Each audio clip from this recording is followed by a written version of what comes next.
All right, Nick, here we go. Got a chance tonight now. We got a chance tonight. Let's not act like we don't got a chance. Down by a run, headed to the ninth.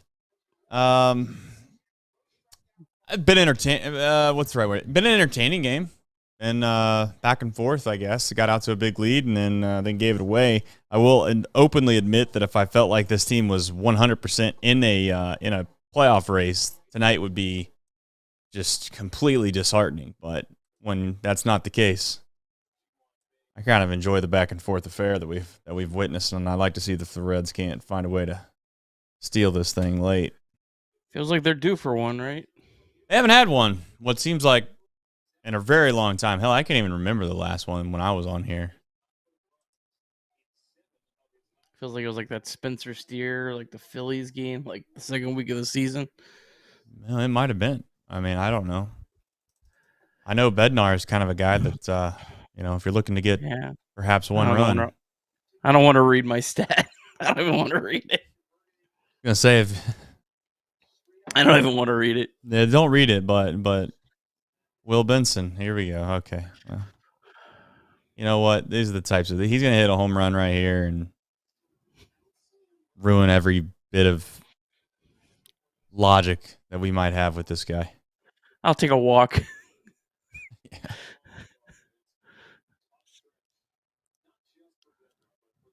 Oh, come on, Willie B. Oh, you might be ahead of me. Let's go. Go, Will. Go three. He's not on third. I thought for sure it was going to get on third. All right. Well, that's good. Hey, that's good. That's good. You're ahead of me by like 3 seconds, maybe. We'll see. I'm not going to try. I'm not going to try to pause Apple. All right. I don't know. That's fair. That's fair. Up? I don't know. I've never done it. Here, let me see if I can hit the go live button again. Yeah, you try that because I don't want to mess up the. Normally, I'm pausing cable. I feel a lot more confident. Sometimes you pause these and it messes it up. I only know because I feel like on this TV it's behind my phone. I could put it on my phone. Put it on my phone. All right, Santiago. Oh, he's we're bunting. Let's why? bunt strikes if we're gonna bunt. Who's up next? 3 hits. India. Well, he's got 3 hits, so maybe he's due to get out. That's the logic. I don't know. Listen, you still got to win the game. Yeah, you still got to win the game. And Bednar strikes guys out, so you might bunt him over, and India strikes out. No, I understand. Take your chances of getting 3 guys to get a single versus giving your best average guy out. I might have been doing it himself. All right. Here we go. Ugh.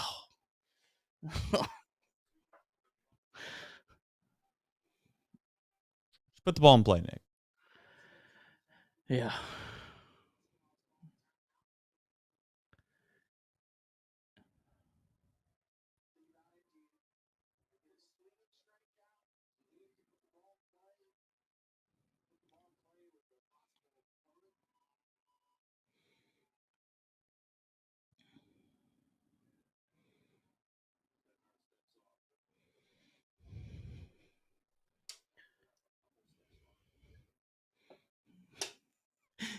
Just both of these fan bases right now are like saying how much their team sucks. Like Pirates fans, like Bednar's doing it again. Like it's true. Oh yeah. 2 fan bases that have just been beat down.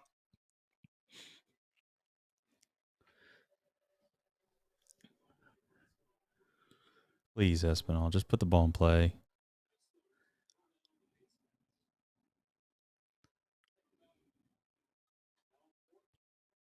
All right. Has he been thrown out 3 times or 2 times? I thought it was 3 times personally, but they said twice. They said twice. I thought it was twice. Spoiler alert, I tweeted from the account it was twice, and like everyone was like, it was 3 times. I was like, I don't remember the third. I thought it was 3. Give me a second. He's out at third. He got thrown out at second. He got thrown out second by a mile. He got thrown out at second coming off the base, and then he got thrown out at third base. That's 3 times. So shout out to Apple TV. for being wrong. But I do like their broadcast, to be clear. I thought they've been awesome tonight. I feel like their graphics have been great. Yeah, their aesthetics are honestly the best.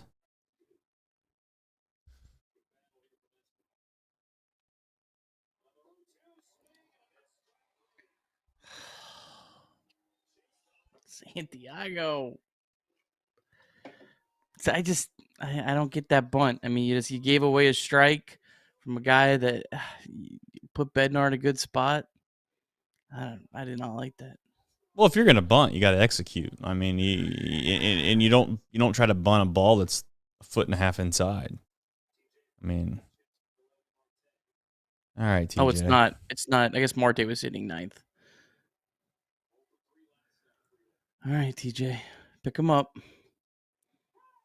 Yeah, so you'd have had TJ with a guy on third base tying a run, but at the same time, you still Yeah, got it. You still going in the sixth inning down, tied 6-6. You've used Diaz. Your bullpen's been terrible. yeah. You kind of need to try to win the game. Yeah, you're a base hit away from scoring the tying run.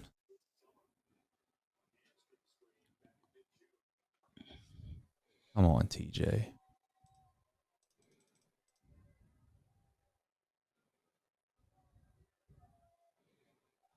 I feel like he's just a little poke. Just one of those little, like, stick your bat out, flare it into left field.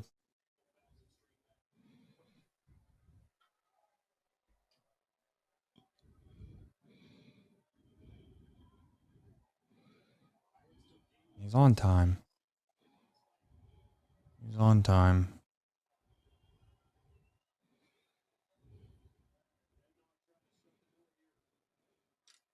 Get out of play. Get out of play. I think you're ahead of me now. That's funny.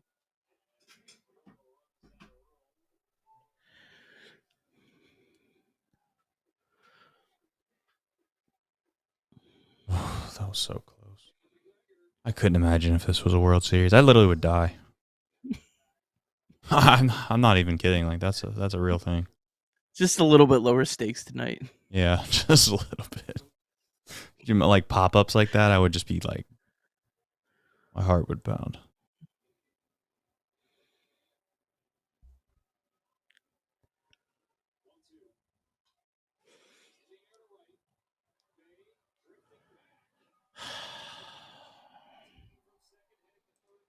There's your bunt, or getting him over. Doesn't always work out like that, but still got a chance to get him in though, right? Like this you got to come up with a big hit. Always hit well.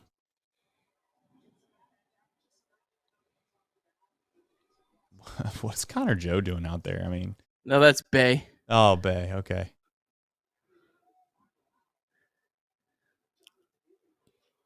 Yeah, he was struggling tracking that ball. Dude, I'm taking no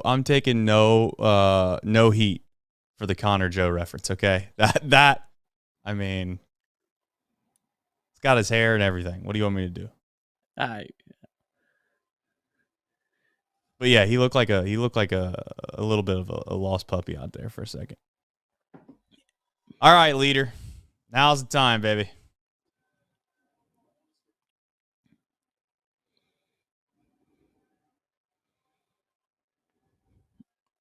Try to steal home if you're Will Benson. Why not? Just go for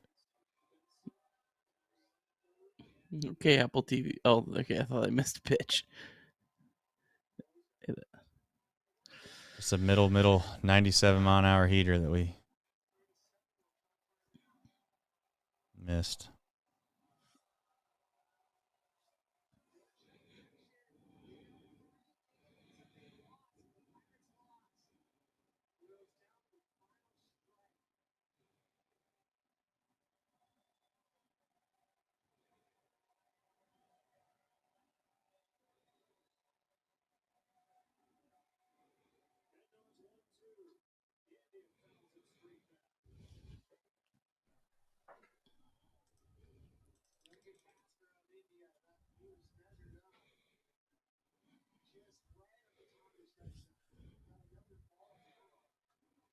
A good off-speed pitch right here, and this thing's over.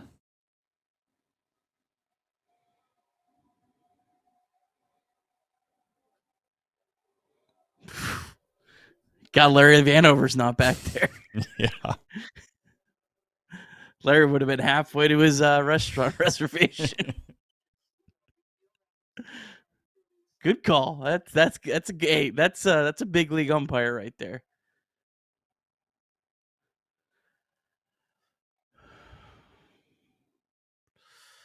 Well, if you're India, you got to be looking nothing but heater, 99-mile-an-hour heater, ready to go. Don't be late. Put a good swing on it. Bednar doesn't want to face Ellie. Live with the strike. Live with the result. Just don't be late.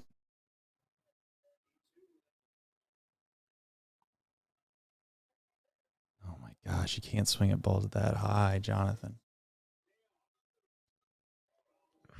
I mean, how the hell do you put a bat on that? The only way you put a bat on that is if you're legitimately. I mean, he's clearly only looking fastball. I mean, you always look fastball and adjust, but he's not even thinking about a breaking ball.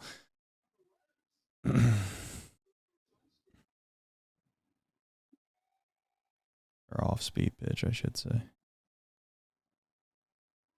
Okay, Nick, listen. Not a boy, Jonathan. We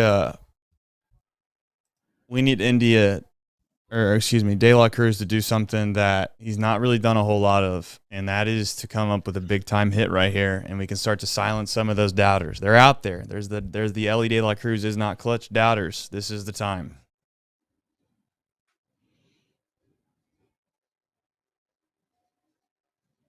God, give him a first pitch cookie and put it in the. They're not giving put it in the river. Not doing it. I don't think they'll do it. I'll be honest with you, and I know it's probably a risky play, but if I were them, I would throw off speed, fastball to miss on purpose, and then go back to the off speed. And if you walk him, then you got the bases juice with Stevenson up, and you live with whatever happens there. Now, maybe I'm crazy for thinking that, but that's what I would do. Stevenson's been cooking. He has been, but I'm just not throwing Ellie 99-mile-an-hour fastballs when it seems as if that's the only pitch he has control of or has semi-control of. We'll see. Maybe he'll do it.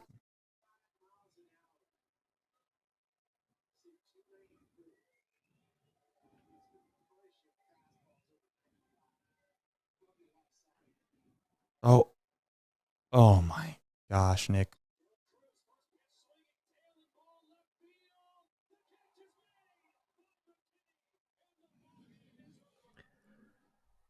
A good swing, guys.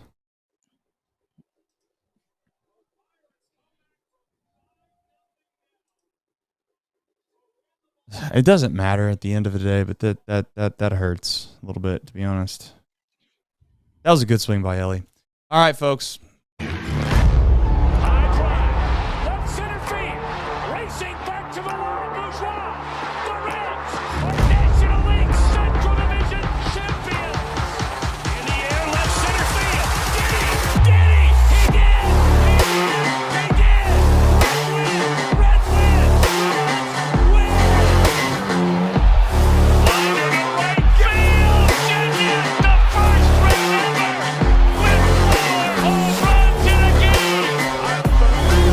Can you believe it? In the air, down the right field line. Doesn't have a chance. The Reds have won on a 3-run home run on opening day by Ramon Hernandez. A strike away and out away is Homer Bailey. Ground ball to third. Frazier gloves. Throw to first, and Homer Bailey, for the second time in his major league career, has tossed the no-hitter. Oh, gosh. Oh, my God. Are you kidding me? Holy Moses, the second player in major league history to hit 7 home runs in the first 10 games. In the air, and the Reds win it. What a dream beginning to the career of Jay Bruce. All right, Nick. This is a tough night. Reds, obviously, we'll talk about it here in just a minute on the box score recap. They fall 6-5 to the Pittsburgh Pirates. Had chances all throughout the game, executed on some opportunities that they were presented. And then the thing that perhaps was the most consistent thing all year, or one of the most consistent things all year, obviously let the Reds down tonight. We'll get into that and everything. Nick, anything that you want to add as a high-level overview before we jump into the box score recap presented by you? Nope, just a frustrating game. Game of inches. Millimeters, I think is the word I was thinking. Centimeters, whatever term you'd like to go with. Ellie De La Cruz right there was literally just fractions from that ball slicing a little bit farther down the line, having a triple with a go-ahead triple. Instead, he might have scored. Well, maybe he might have scored. I don't know. But long story short, it doesn't matter. It's obviously an out. Nobody wants to hear about what could have been, should have been. But we'll do the box score recap, and then we'll get into some things that happened throughout the game. And I don't know where the show will go, but we'll make it go. Take it away, Nick. All right, Reds taking on the Pirates, game 2 of 4 in Pittsburgh. And before the game, Andrew Abbott, who was supposed to start on Friday night, was placed on the IL. So the Reds had to go with a bullpen game against Bailey Falter. Reds got off to a good start. Tyler Stevenson absolutely crushed a solo home run to center field in the top of the first, extending his career high in home runs to 17. Reds up 1-0. Top of the fourth, the Reds really jumped all over Falter. Stevenson again led off with a single. Spencer Steer doubled. Then Ty France hit a sac fly to make it 2-0. Then Stuart Fairchild laid down a squeeze bunt to perfection, 3-0 Reds. Rosario singled to put runners on the corners. Rosario then stole second, and then Santiago Espinal singled home both runners to put the Reds up 5-0. Reds bullpen game started off very well. Buck Farmer got through 2 very dominant innings to get the game started. Sam Moll and Tony Santillan each threw a scoreless inning. But in the bottom of the 5th, David Bell went to Alan Buznitz with a 5-0 lead. Buznitz called up today, certainly called up more because of his fresh arm than his merit. And it did not go well. Buznitz gave up 3 straight hits to start off the inning, and the Pirates would end up putting up 4 runs. In fairness to Buznitz, 2 of the hits were hit pretty softly, and Ty France also had a throwing error. But nonetheless, Reds lead cut to 5-4. Then in the bottom of the 6th, Justin Wilson came in. He gave up 3 straight hits as well. And again, 2 of those hits were not hit hard. Pirates would end up taking a 6-5 lead. Reds made a run of it in the top of the 9th. Will Benson led off with a double. Absolutely crushed 110 off the bat. But then Santiago Espinal tried to lay down a bunt, was unsuccessful in the first pitch, ended up striking out at his at-bat. TJ Friedel had a liner to right field, but it was caught. India, great at-bat. He drew a walk on 8 pitches. And then Ellie De La Cruz ripped the ball to left field, but left fielder Billy McKinney made a nice sliding grab. Pirates win 6-5.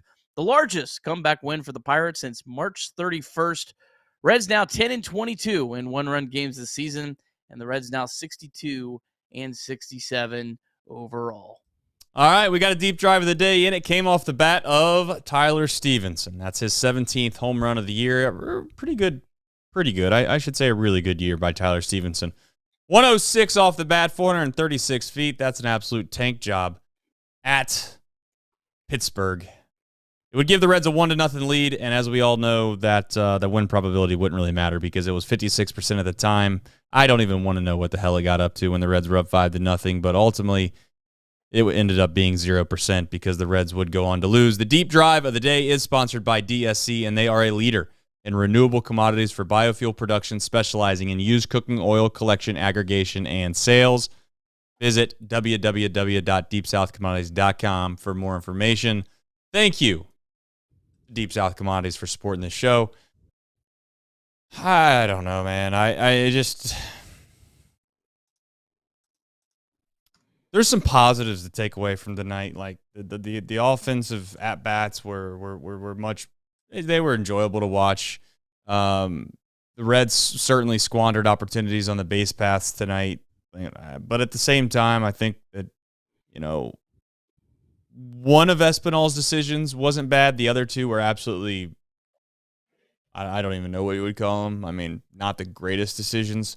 Maybe the worst. The last one was the worst one, and I'm sure we'll talk about that maybe at some point in the sloppy baseball section that we have on there. But they blew a lead, Nick. And my thing is this, like everyone's like, oh man, they blew. We can't have it both ways at all times either. This isn't a good baseball team. Like, so it's hard for me to get super, super, super upset when I see things that seem like they're probably at some point going to rear their head. On one end, they came back and scored 11 unanswered runs against Toronto just the other night, right? We were all excited about that, and that's great. Tonight, they obviously give up 6 unanswered runs, and they end up losing by a run, 6-5. So I don't want to say, like, I can't believe this happens. This is the end of the world. Fire David Bell, blah, blah, blah, blah, blah. When just the other night, they rattled off 11 straight runs, and they ended up, winning the game going away in Toronto. But it still comes back to, like, the inefficiencies to me in this roster and not being able to capitalize when you need it. And some of it comes down to, obviously, when you got guys like Busenitz, no offense to him, but he's throwing in Major League Baseball games, Nick. Yeah, and I mean, like, Reds threw everyone. Right. Honestly, They all threw pretty well. I mean, they all threw pretty well. There was one guy that didn't throw the ball well, and he's legitimately not somebody that I really want to get all that mad about.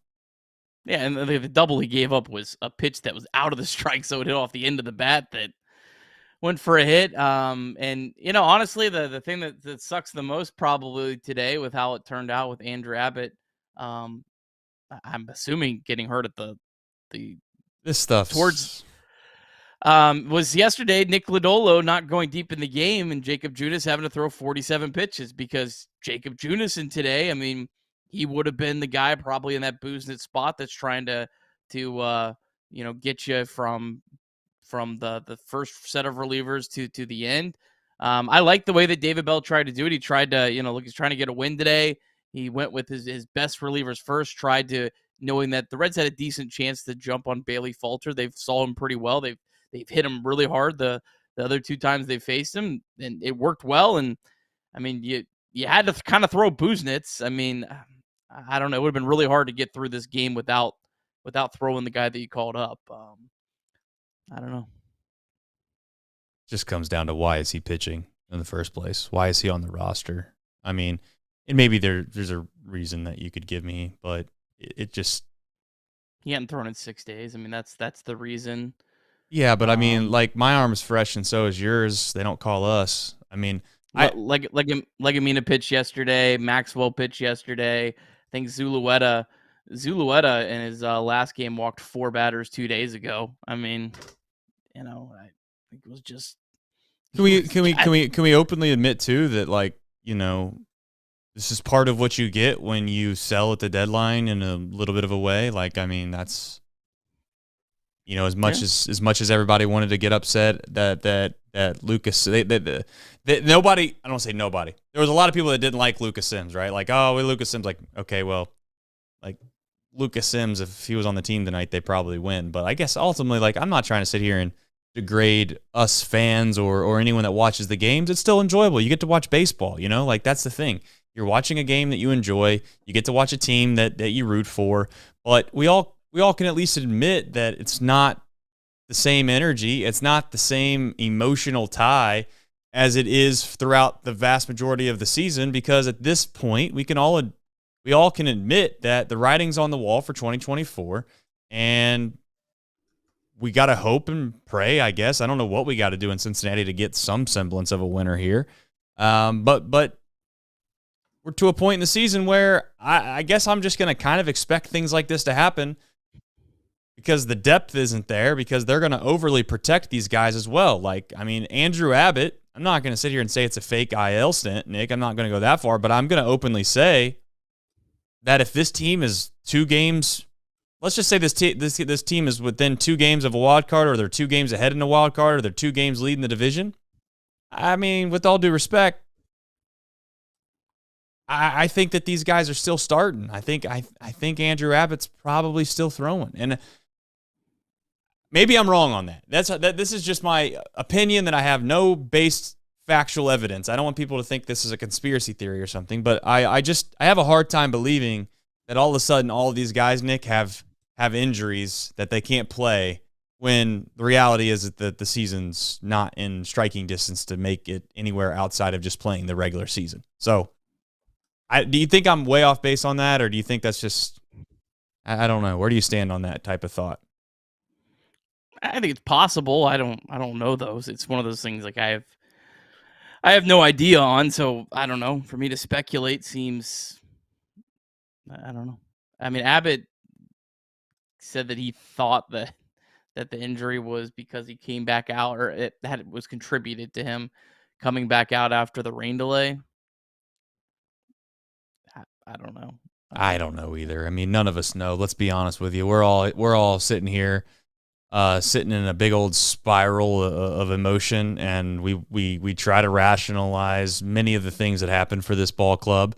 And this year has just been, and I know I'm supposed to keep it clean and it's a kid show and all those things, but it's been a shit show with all due respect, from the very beginning, all the way going back to really, quite frankly, when Marte got suspended. At that moment, not a whole lot has gone right for this franchise this year. It just hasn't. And if you want to take any optimistic, positive train, you got to go so far down the well that people start making fun of you and laughing at you.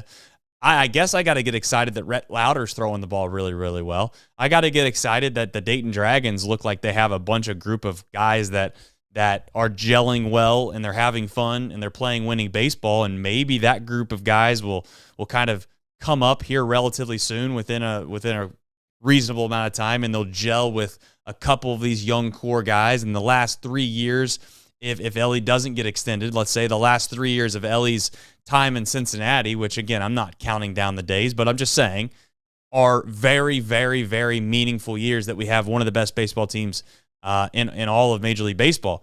But otherwise, I'll be honest with everybody. I don't really know how you watch these games and you get overly upset that a guy like Buzenitz is blowing leads.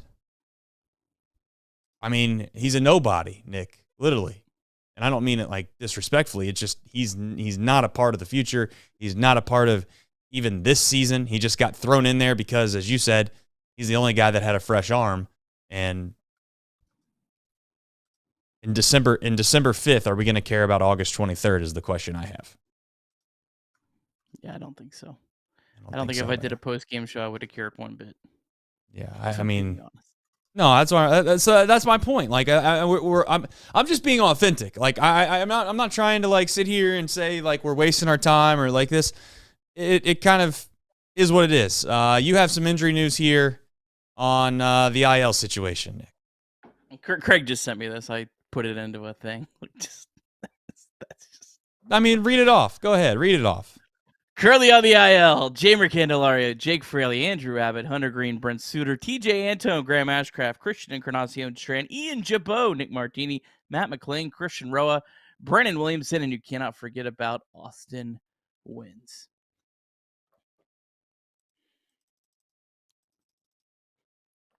I mean, what do you do? What do you do? God's honest truth. What do you do? 2025. That's what you do. Yeah. So work your ass off to prove this team this offseason. That's all you can do. We'll see. I mean, there's a lot ahead.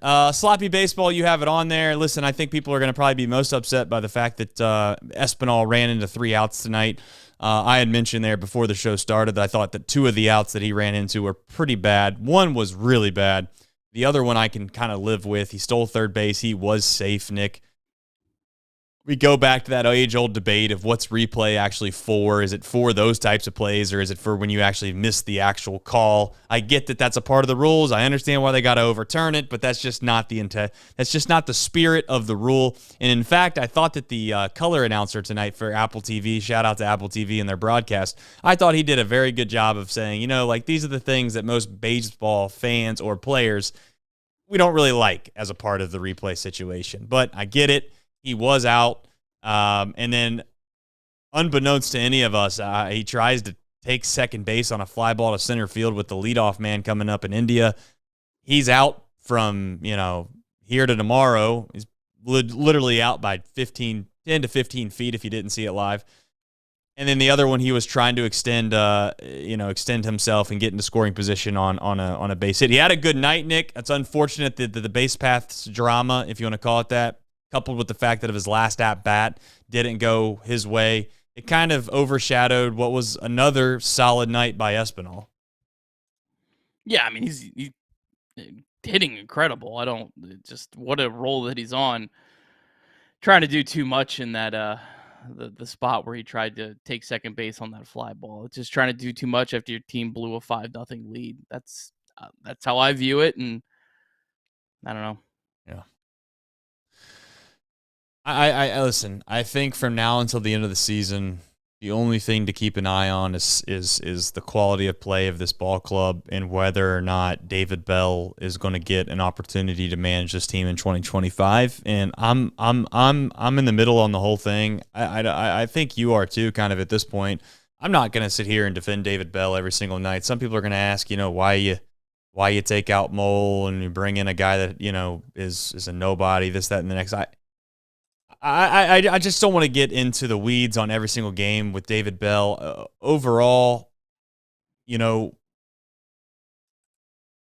I just think that David Bell hasn't done anything to make me want to defend him greatly. But he's had moments, if you want to call it that, or he's had years where he's, overachieved, and I know people hate that. They don't want to talk about last year overachieving when you don't make the postseason, but there's been years where he's maybe managed a club to a better record than they were expected to have. But I'm not here to say that that's the only reason you keep your job. The David Bell discourse is going to be there no matter what, Nick, till the end of the season. It'll be interesting to see how this team finishes and whether or not that seat gets hotter. If I'm a betting man, I'm betting that he's not going to get fired. He'll be back next season. Yeah, I would bet he's not. Yeah, I mean, David Bell got a first-place National League Manager of the Year vote last year. Yeah. Some of it just comes down to players playing better, and some of it does come down to maybe some decisions. And I will openly say this about David Bell. I'm not going to defend him. I do think that there are times where perhaps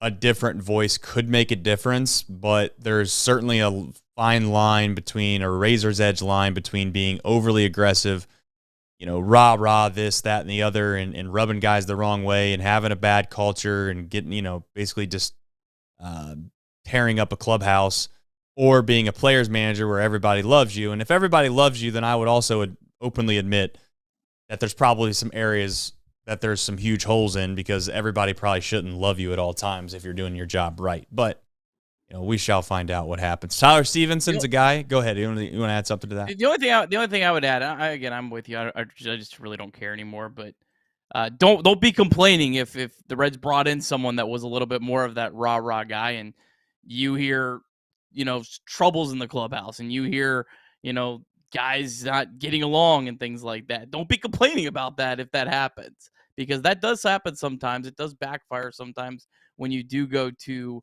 hard the other way. I know C. Trent was on with Tom Brenneman a couple weeks ago and really talked about that, how the guys like the Lou Pinellas, there's a reason they don't last long a lot of places, and it's because that over 162 games, especially in today's game, just it doesn't, you can't do that all the time. It's not effective.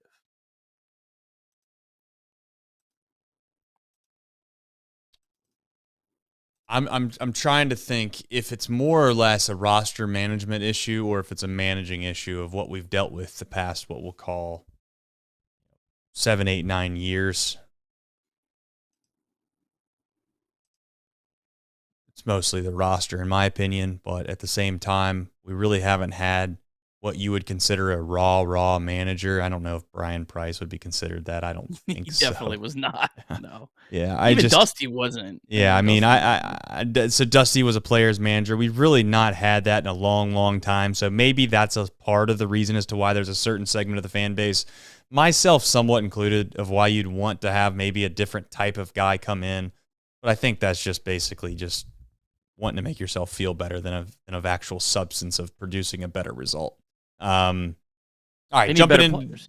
Yeah, we need better players. I totally agree. Speaking of better players, Tyler Stevens has played a lot better this season. You know, I don't really have a lot to add. I think I've talked about Tyler Stevenson so much that at this point I don't have any new material. But I will admit that I think that I was out on Tyler probably last year because I just thought defensively he was really bad. And I think this offseason, I will give him a ton of credit. He has gotten significantly better defensively. Enough to where at this point I can be in a spot where I feel confident enough going into next year to expect the Tyler Stevenson guy that we get at the plate. Because last year was an atrocious year, Nick, right? You fall off a cliff from a hitting perspective. You don't look like the same guy you were in the past. And not only that, but you're dead last in framing. You're not very good defensively at all, and you find yourself asking the question of what does he bring to the table if he can't hit at a high level? And he's hit at a high level for catchers, to be clear, this season. I don't know if you have anything that you want to add on Tyler, maybe tonight or overall. Yeah, I mean he's gonna hit over 20 home runs this year, probably already up to 17. I don't know if I ever thought that was going to be possible. With kind of where he was at coming into the year. So that's a big step. And yeah, I mean, just in a year where you've all of a sudden have a lot more questions than answers, at least Tyler Stevenson has answered the catching position for the Reds, and at least you have that and you feel confident in that going into the offseason. Now, again, things can happen. Catchers get hurt. I hate to say that, but that's also, that happens a lot to catchers. But yeah, I mean, he's had an incredible year, and stinks to kind of waste a really good year from Tyler Stevenson. Well, we can't. His best full season of his career. We've wasted a lot of seasons. Let's be honest. I mean, at this point, we've got to have better players, and that's what this comes down to in 2025. In last year, we had better players. Let's be very clear. Jake Fraley was a significantly different player. Will Benson was a significantly different player. Matt McLain was there. And when Matt McLain went down, let's face it, this team last year struggled. So I keep going back to the same things every single night, which is we need better players.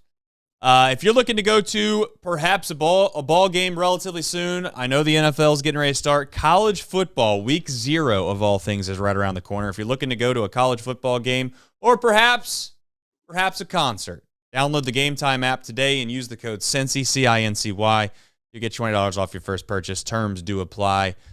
There's plenty of opportunities in the fall to go to many different types of venues and enjoy yourself. In the fall, best time of the season, personally, of course, personally. The weather's great. You got a bunch of different sports going on at once. It's just an elite time of the year. Nothing better than like playoff baseball going on. You got college football going on. You got the NFL going on.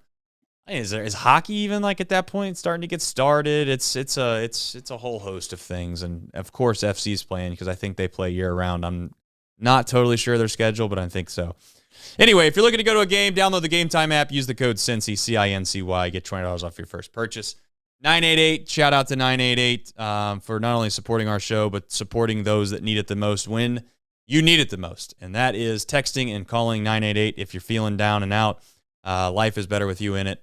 And as always, mantherapy.org for those that may forget where to head if you need some assistance. Mantherapy.org is a good resource for a multitude of topics.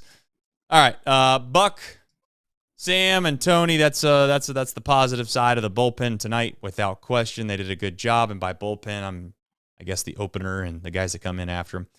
But they did a good job, Nick. I don't. That's the weird thing about tonight. Okay, like almost everybody did their job. Quite literally, almost everybody did their job, and they didn't win the game because you have a guy that nobody cares about, nobody's ever seen before, nobody will remember his name here in about 3 weeks. I don't want to say lost the game, but, hey, it didn't go his way. He gave up a considerable amount of runs, and yeah, Justin Wilson didn't help after he came in. But Buck, Sam, Tony, they did an excellent job.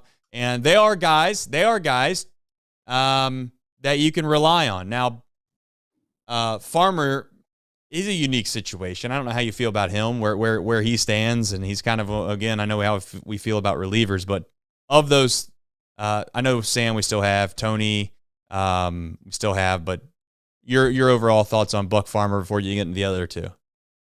Yeah, I mean, I think maybe look at bringing Buck back. I mean, especially since it seems like there wasn't a lot of buyers at the trade deadline for him. It seems like teams continue to undervalue him, and I think they are straight up undervaluing him because this guy, just whatever role you throw him in, he does it.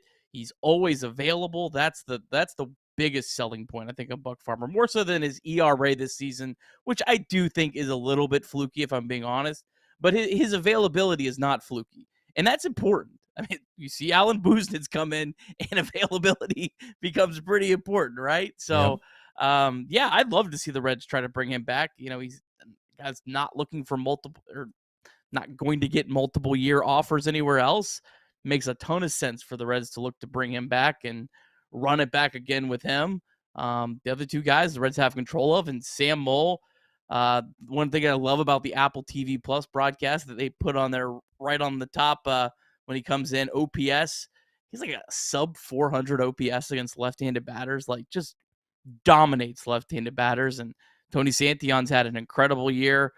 So yeah, I mean, these are good pieces. The bullpen depth is something that's not as strong as we talked about earlier in the show, but I still think going into next year, you feel pretty good. And I'd love for the Reds to go out and maybe get one more dominant arm and kind of throw that into the mix with all these other guys. And then all of a sudden, I mean, you have a pretty strong bullpen. Yeah, I agree. I agree. And I think the bullpen is one of the most unique things in Major League Baseball. That is, every year you're just not sure, what you're going to get from almost all the bullpens. I mean, yeah, there's certainly a few that they have back end guys that are very, very good. The Brewers come to mind, but for the vast majority of Major League Baseball, it's I'll tell you what would be fun, a fun off-season thing to do every year, Nick, just because you can make fun of yourself at the end of the year, similar to March Madness brackets. I think you should have to rank based off of ERA all the bullpens in Major League Baseball and just see how absurdly ridiculous off you are. So we'll have to remember to do that. Fun. I feel like we'll have to remember to do that during the offseason and see just how, at the end of the season, how bad it is. I think it'd be fun. I think it'd be an enjoyable thing. We'll start trying to find some quirky things like that in the offseason to do. But go ahead. The Reds right now rank 7th. They actually went down like 2 spots. I mean, they have the 7th best bullpen ERA. And I don't think I liked a lot of the bullpen pieces, but I didn't think that. And you look at a team like the Texas Rangers, the defending world, they're 26th. The Pirates, I mean, the Pirates coming into the year. I know I did a preseason show with the Pirates, and they weren't blowing smoke. I mean, the one thing he talked about, he was most confident, it was their bullpen. And their bullpen has a 4.17 ERA, 24th in baseball.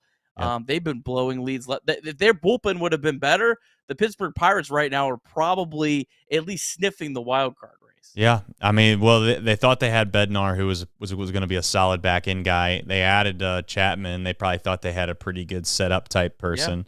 And anytime you have what you think is a good setup and closer, you have a relatively decent bullpen from there, because most of the other guys are kind of a dime a dozen for the most part throughout the game. So, yeah, it's interesting. We'll see how ultimately it shakes out, but it's hard for me to make a big claim going into next year how I feel about the bullpen. All right, a couple of guys that do pitch, but they don't pitch in the bullpen, and that is Andrew Abbott and Hunter Green. I already said what I said about Abbott. It sounds like we got some good news on Green. I don't know how you feel about both of them. I'll kind of leave it open-ended for you to take the reins here on this, but good to hear. I mean, it's good news on Green. That's a positive if we want to try to be optimistic tonight.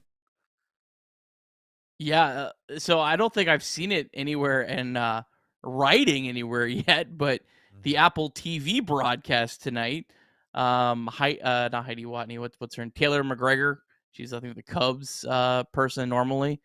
She reported that Green's second opinion came back good, and he's going to come back to the team and be evaluated, and they expect to throw him back in the rotation here in the next week or two. So, yeah, I mean, that's good news. It is good news, but it still adds fire to the conspiracy theories that are the Reds and the situation of managing. And I'm not trying to get into that tonight. I'm just saying that it's just another piece of evidence for that crowd of people that are just dead set on the fact that the Reds' medical situation has something they need to fix. And I'll openly admit I don't know enough about it to really have a conversation. I'd like to think that the Reds would have enough doctors to where there's so many in the room that there's a consensus decision. It's kind of hard for me to think that wouldn't be the case, but I don't know. I'll openly admit I don't know. I don't want to sit here and be an idiot. And a year from now, it comes out that the Reds have some situation there that they probably need to fix. But I'll just say there have been too many things that have gone this way recent where there's not a little bit of smoke, Nick. I'm not saying you got to take that and run with it. I'm just saying that, and I'm just being authentic. I don't know where the second opinion came from and why in the hell did it change that much. This is just something that it didn't change anything. The first opinion came back that it was good, and Hunter wanted a second opinion. I think that's something that everyone's doing now. I mean, these guys, their arms are their life. I mean, yeah, I don't know. I guess I gotta research, more teams on second opinions. I just assume that this other team's players are doing this too. That makes sense. It's my mistake for thinking. My mistake for thinking that the first opinion came back good, because I don't know why. I guess my question would be, if the first opinion came back good, then why would he gone on the IL? Just because Hunter Green said he doesn't feel good, so that's good enough? To be clear, I got an MRI. I think they had to put him on the IL because he didn't get the MRI till after his start date. So I think the MRI actually came after the IL, and then he wanted to get a second opinion. Okay, all right, so they put him on the IL before they ever seen an MRI, based off the fact that they knew if even if it came back positive, they still didn't feel comfortable making Hunter Green throw his next start with this MRI looming. Yeah, I mean, Hunter Green probably said, "I want a second opinion." I mean, that's fair. That's more than fair. I'm not trying to. I was under the impression that the first opinion came back in a different manner. Yeah, I'd like to see what more teams are doing with this, because that I mean is the piece of information that really you need to know. Is this something that's happening across baseball where other teams' players are doing this? Definitely. I mean, let's be honest. If you're Hunter Green, you're not just going to take one person's word for it. If you were worried about your elbow being sore, you get somebody to tell you, no, it's fine, go for it. You're not. Yeah, I googled it right now. Twins starter Joe Ryan seeks second opinion. Houston Astros pitcher Jose Urquidy seeks second opinion. Right. Lucas Giolito seeks second opinion. Alex Manoah seeks second opinion. These are all this year. Robert Gassner, second opinion. I mean. So I think that par for the course. That's kind of happening. Yeah. I think that's just what you have to deal with. Yeah, that's fair. As far as adding context to both of these guys, clearly they're both on the IL at this very, very moment. Andrew Abbott, I don't know if you have anything that you want to add on his side of the house. It is disappointing, Nick. I'll openly admit it's disappointing to see Andrew Abbott once again towards the end of the season have some semblance of issues with injuries and or just tiredness. We talked about it last night, and then literally, lo and behold, the very next day he's on the IL. Yeah, the official left shoulder strain, David Bell said the injury is low grade and is optimistic about him returning this season. So you never have too much starting pitching. That's the only takeaway, really, is that you think you have enough, you don't. Yeah, and I really do wholeheartedly believe, and again, this is my opinion, it's not a fact, but I wholeheartedly believe a lot of these decisions are being made right now to be overly cautious because there's not a whole lot to play for. And if there was a whole lot to play for, I think that these guys would probably look at it a little differently and or view the opportunity differently and think that they would go about their business a different way. And I guess that's a kind of a semblance of good news if you want to take it that way. So, all right. Let me jump in here into the chat and make sure I'm not missing anything. Nope. We have Pepper Westwood said, sad when a 5-0 lead is defined as, quote, had chances, end quote, with a dead face and a laughing emoji. I did say that, Pepper Westwood, because they did have chances. I mean, they did. I mean, I don't know what else you want me to say. The ninth inning feels like golf in a way, and I know people probably hate when I use these cross-sport analogies, but I don't think that they had one bad at bat outside of Espinal. They had one slight hiccup there, but everyone else had a really good at bat, and they got nothing out of it. They got 0 runs. Yeah, we even talk about the Reds fan that maybe robbed a home run. I don't understand. I was feeding the baby right then, so I was like trying to do 6 things at once. Yeah. But why was that not automatically reviewed? Aren't home runs automatically reviewed? I didn't think you had even asked for that. Well, Like I mean, touchdown. at the very minimum, I would consider it to be one of those discretion things where the umpires huddle and make a decision. I mean, then that's, I don't know. You're asking me hard questions that I don't know the answers to. The one thing I do hope they don't do in baseball is where they overreact in one of these situations and all of a sudden they make like baseball fences, or they protect the fences, or they make it to where fans don't ever have the ability to kind of interrupt or reach over the fence. It happens so seldomly, it seems like it would stink if they took that away, but I don't know. The more and more, maybe if Bartman didn't change it, nothing will, but it's like, just be a little bit more intelligent if you're at a baseball game, you know? I mean, that's all. Especially if you're a Reds fan in Pittsburgh. Yeah. Oh, do you not hit the ball? Yeah, do you not remember the damn ball down the line earlier this season when in Great American Ballpark where I mean the dude's like reaching all the way over the fence. It's like, hey man, we don't want to double here. But hey, he's probably the same guy trying to start the wave in the 7th inning of a 1-run game when you're in the middle of a pennant race, you know? Those bozo clowns.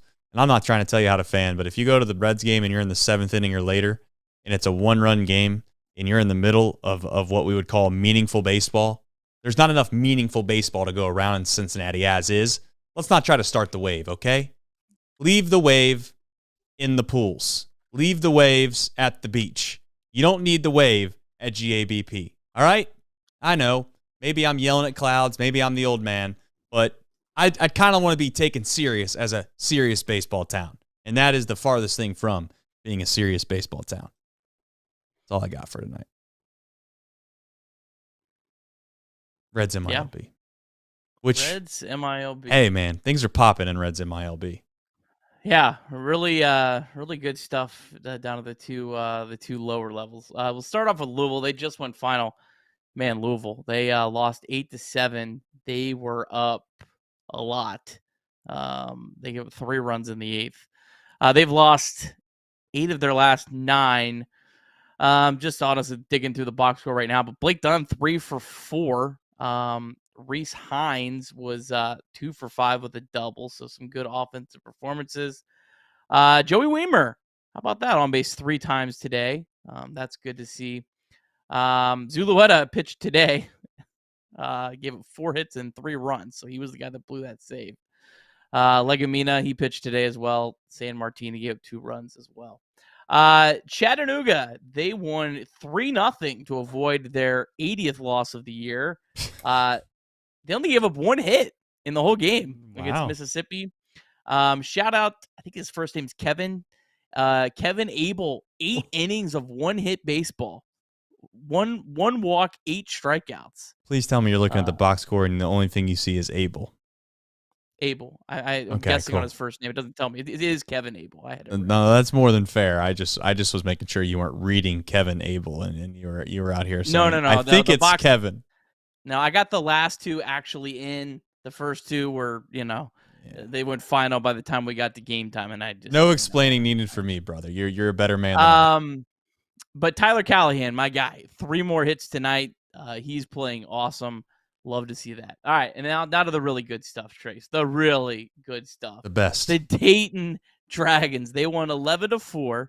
They're now 18 games over 500. They have won 9 straight games, and they now have a 4.5 game lead for a second half playoff spot.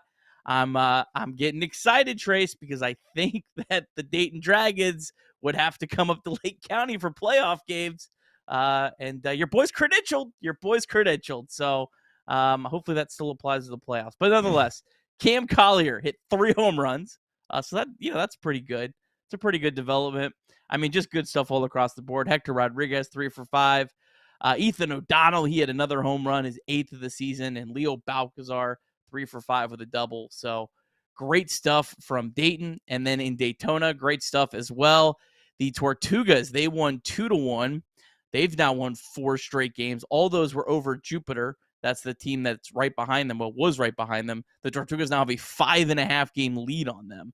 So they have increased their lead for a playoff spot to a 1.5 to 5.5, if I'm doing my math correctly on the fly. Sammy Stafora, 0 for 3, but did hit the go-ahead sac fly in the top of the 8th. Also had 2 hard hit balls on the day. Ricardo Cabrera, 1 for 3, stole a bag, his 17th of the year. And then Ovis Portes, the player back for Lucas Sims, he threw a scoreless inning, got 2 strikeouts, 4 whiffs on 9 swings. Fastball maxed out at 97.1. So there you go, Reds MILB. Excellent job as always. I gotta be honest. When we started, this was 2 years ago, winter, December of what would have been 2023, I guess. It would have been 2022, yeah. We said we were going to do every show, and we knew that the Reds' win probability that year, the Reds' expected win total was like 64.5. And we were like, listen, we'll just kind of ease into it. We'll figure it out as we go. We're not really, there's not going to be high expectations. The team's going to be bad, but nobody can say we didn't get through the toughest times, right? And then all of a sudden it was like, wow, you guys timed that up great. Wow, that was really impressive. You guys started following, doing the games after every night. They went on 12-game win streak, and I think this is where we've earned our stripes. And the people that are in this chat right now are earning their stripes as well, because I got to be honest, I was very, very concerned on where we were going to be at on a time like tonight when this team did what they ultimately did, which was not play very good baseball. And we sit here on a Friday night in the middle of August with nice weather, and we very much appreciate your support, and I mean that from the bottom of our heart. Like the stream if you haven't already. I'm not going to sit here and say the likes equals wins right now. They might not, but they at least give us a little bit of hope for the future, perhaps. But we hey, we love the Reds. You love the Reds. We're going to do our best to continue to talk about things that are semi-meaningful and try to have at least a good time doing it. And none of us are pleased about where this team's at right now. But you got to make the best of a maybe a bad situation is what we'll call it. And we just appreciate you guys supporting us. So we do have another game though. We have who, what, when, where, and why tomorrow. Nick, we'll let you run through that before we obviously take off. But like the stream if you haven't already. We very much appreciate you, Nick.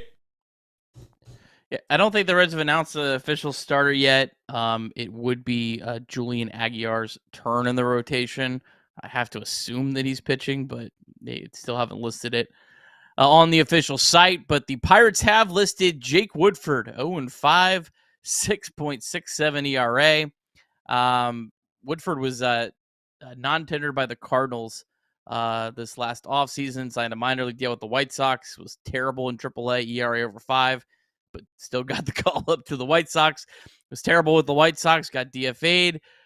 Went to the Pirates and went down to AAA and had a 2.29 ERA over 35 innings.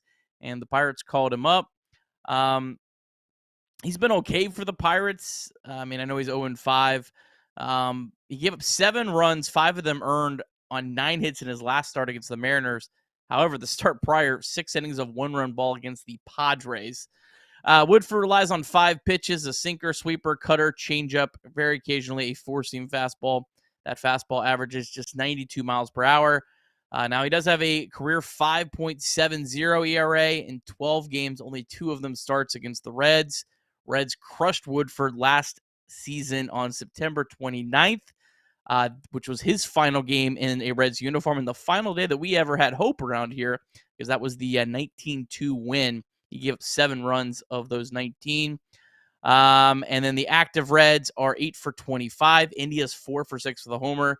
Benson's 1 for 1 with a triple. And then Spencer Steer has a home run as well. But 6:40 back on Bally Sports Ohio Saturday night. All right. As always, we very much appreciate everybody for tuning in, and we just got a super that's pretty cool, I must admit. Sometimes you do this show on a nightly basis, and you're not sure what you're going to ultimately get. But to end the show, Brock01 comes in with a $5 super, says, Pirates fan here. Just want to say, enjoy your guys' coverage on these post-game shows, even though I despise the Reds. Keep up the good work. # raise it.